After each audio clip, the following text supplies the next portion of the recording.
Good morning, তোমরা সবাই কেমন আছো? আশা করি সবাই খুব ভালো আছো। আর আমিও খুব ভালো আছি। আর তোমাদের সবার পুজো কেমন কাটলো অবশ্যই কমেন্ট করে জানিও। আমার পুজো তো খুবই ভালো কেটেছে। তো আজকে আমি তোমাদের একটা ফুল দেখাচ্ছি, দেখো। এই ফুলটা হয়তো তোমাদের প্রায় বাড়িতেই আছে। এই ফুলটাকে আমরা স্থল পদ্ম ফুল বলি।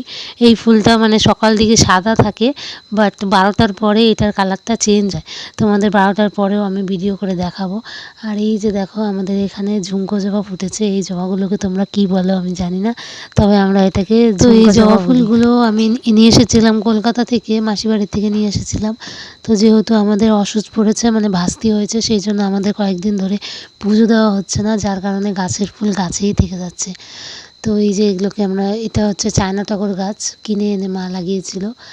আর হচ্ছে দেখো আমাদের গাছে কি সুন্দর শিউলি ফুল ফুটেছে। আর এই হলুদ ফুলগুলোর নাম আমি জানি না, এগুলোকে কি বলে, তোমাদের কারো জানা থাকলে অবশ্যই বলো। আর এই যে দেখো শিউলি ফুলগুলো কি সুন্দর করে পড়ে আছে, কিন্তু পুজো দেওয়া হচ্ছে না বলে আর কোরানো হচ্ছে না।